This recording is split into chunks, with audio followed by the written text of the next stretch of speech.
So guys, ini dia Proton X70 MC3 tahun 2026. Dan hari ni kita akan test drive kereta ni dari segi dia punya MVH 0 ke 100 dan dari segi dia punya handling. Jom. Alright guys, sekarang ni kita tengah nak test drive the new Proton X70. Untuk this test kita nak try dari segi dia punya MVH lah.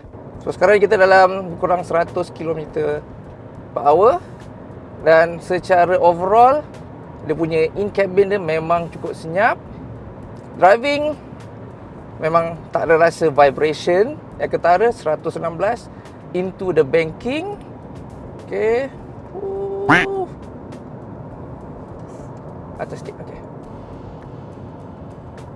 Untuk dalam 100 km/h tu, bila masuk ke banking tu, dapat rasa sangat-sangat smooth. Senang nak handle. So, untuk info, sekarang ni ada total 4 orang dalam kabin. Dia punya driving experience memang sangat selesa.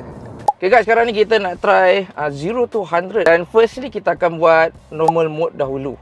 Okay, dan keadaan dalam ni, dalam kabin ni ada total 4 orang. Kita tengok berapa laju dia boleh pergi.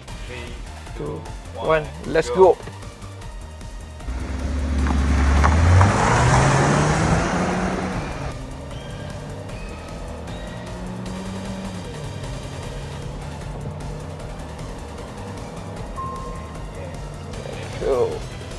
So, 11.67. Sepanjang accelerate tadi tu, saya tak rasa macam wobble, so memang agak stable lah. Okay, sekarang kita tukar ke sport mode pula.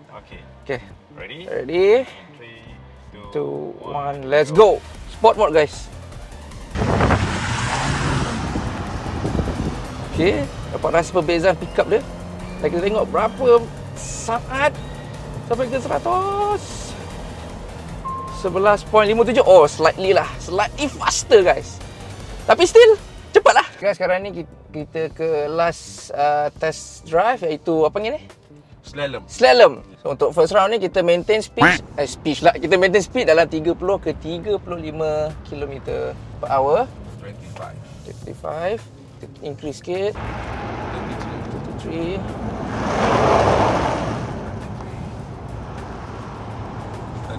Roundabout kita pusing balik. Sekarang ni kita tingkatkan lagi kelajuan dalam 40, 45. Let's go.